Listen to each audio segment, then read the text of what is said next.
There's been widespread condemnation from around the world following attacks on Iranian nuclear sites by the United States. Speaking in Istanbul in Turkey, the Iranian foreign minister says Tehran cannot return to diplomacy while under attack by Israel and the United States. Abbas Araghchi says Tehran is weighing its options for retaliation and will consider diplomacy only after carrying out its response to U.S. strikes. The Islamic Republic of Iran condemns in the strongest terms the United States' brutal military aggression against Iran's peaceful nuclear facilities. It is an outrageous, grave and unprecedented violation of the fundamental principles of the Charter of the United Nations and international law. The warmongering and lawless administration in Washington is solely and fully responsible for the dangerous consequences and far-reaching implications of its act of aggression. At the same time, South Africa has called on the United States, Israel and Iran to give the United Nations the opportunity and space to lead on the peaceful resolution of the matters of dispute, including the inspection and verification of Iran's status of uranium enrichment, as well as its broader nuclear capacity. Spokesperson to the President, Vincent Magwenya, says President Ramaphosa and the South African government have noted with a great deal of anxiety the entry by the United States of America into the Israel-Iran war. It was South Africa's sincerest hope that President Donald Trump will use his influence and that of the U.S. government to prevail on the parties to pursue a dialogue path in resolving their issues of dispute. South Africa calls on the United States, Israel and Iran to give the United Nations the opportunity and space to lead on the peaceful resolution of matters of dispute, including the inspection and verification of Iran's status of uranium enrichment, as well as its broader nuclear capacity. For more on this, let's now cross over to our U.S. correspondent, Sherwin Bryce-Pease, and he joins us now via our video link. Sherwin, thank you so much for your time this evening. Let's start off here and maybe understand that the UN Security Council will convene an emergency session later tonight at the request of Iran's ambassador to condemn what he called acts of aggression against his country. What's the latest from there? Remember the context here as well, Mbali, right? This is not the first time the UN Security Council is meeting in an emergency session. It'll be the third time since Israel launched strikes against Iran that this council will meet in an emergency posture.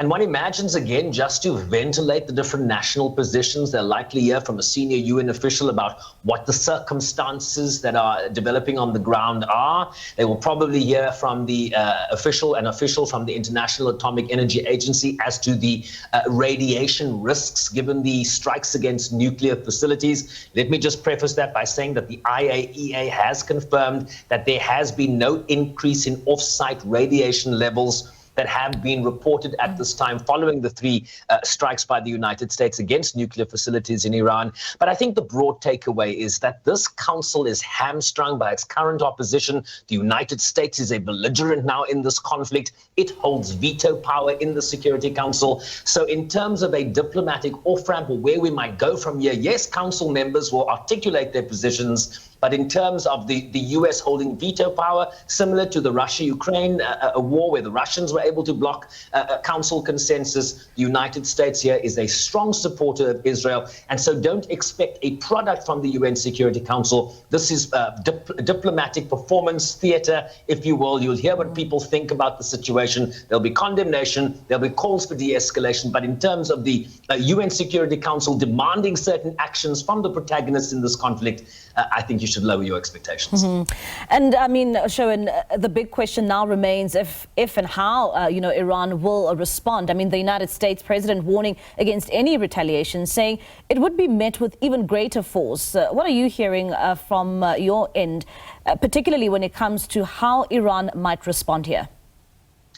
Well, the question, I think, becomes a matter of capacity here for the Iranians. Their military has been degraded. As you know, a number of their senior military officials have been taken out.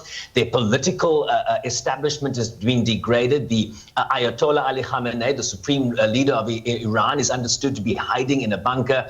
And so the question then becomes, does Iran have the capacity, given the degradation of its military capacity here by, in the main, the Israelis, in addition to their nuclear facilities now being attacked by the United States? What sort of military capacity does Iran continue to have, given the warnings you are hearing from the United States that were they to retaliate, as they have promised, were the US to get involved here, if they were to retaliate, the United States is going to bring to bear its military power, of course, the most powerful military nation in the world, to bear on an already under a decimated military infrastructure in Iran. So the question is, does Iran then attack US bases in the Middle East? Do they attack in an asymmetric way?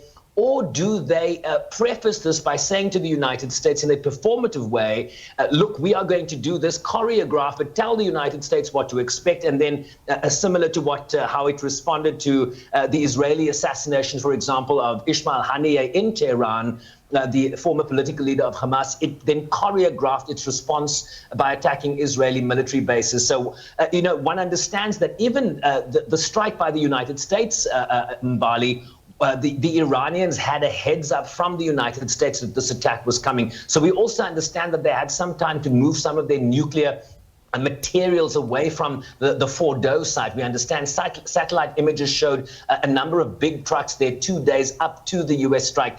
So yeah, the question is, does Iran have the military capacity here, and politically, what will the Iranian supreme leader be able to do here in terms of a response? It's all very much an open question. Certainly. I mean, Sherwin, you listened to an update provided by the US Defense Secretary and the chairman of the Joint Chief of Staff to update the media on, these strikes against Iran. Maybe if you could just give us a summary of what you gleaned from that briefing. Yeah, and there was quite a lot of content there, so let me give you a quick summary. The operation, this is the U.S. position there. The operation did not target Iranian troops or Iranian people. There was a question about whether this, the goal here was regime change. The United States, very clear that is not the intention. They say that Iran's nuclear ambitions have been obliterated, but then if you ask the senior military officer, the General Kane, Dan Kane, the chairman of the Joint Chiefs of Staff, he was asked the same question. And he says, in terms of the battle damage assessment, all three sites sustained extremely severe damage and destruction. But he's not using the word that the politicians are using here of obliteration. They say that the United States does not seek war with Iran, but will act swiftly and decisively when our people, our partners, and our interests are threatened. Of course, that is in response to the Iranian position that they will use Article 51 of the UN Charter and retain their right to self-defense here. Of course, articulating the fact that they believe the US actions and the Israelis' actions are a violation of the United Nations Charter and Iran's sovereignty and independence. General Dean Kane then talked about how massive this operation actually was in Bali. 125 US aircraft participated in the mission. B-2 stealth bombers, multiple flights of 4th and 5th generation fighters, dozens of air refueling tankers, a full array of intelligence and surveillance aircraft, and this was the largest B-2 operation strike in US history. They said that they had decoys deployed, including sending part of the mission in an opposite direction to confuse people as to what might be happening. They employed 75 precision-guided weapons, 14 30,000-pound guided bomb units, essentially dropping bombs with an explosive load of above 13,000 kilograms, 57 massive ordnance penetrators. These are these deep penetrating bombs. You understand that some of these nuclear facilities in Iran are built into mountains underground, about 100 meters underground in Fordow, for example. And so they needed these massive ordnance penetrators to reach the areas where the enrichment was happening. And they said that this was the first operational deployment of the use of this weapon. So a great deal of U.S. military infrastructure and assets deployed just for the strike. And as you well understand in Bali, that those assets remain in the region, including a U.S. strike force, aircraft carriers, refueling aircraft, frigates and destroyers, submarines, that have missile capability. So their posture remains heightened in the region. The question is, does Iran respond here as it says it will? Or have their military capacity, has the military capacity of the Iranian regime been dealt a severe blow here by Israeli strikes and now subsequently the United States? All right, Sherwin, thank you so much for that update. That's U.S. correspondent Sherwin Bryce-Pease there giving us the latest, and that follows that attack from the U.S. government and following that attack as well from Israel on Iran soil. Also there, the question remaining, how does Iran retaliate if it does have the capacity?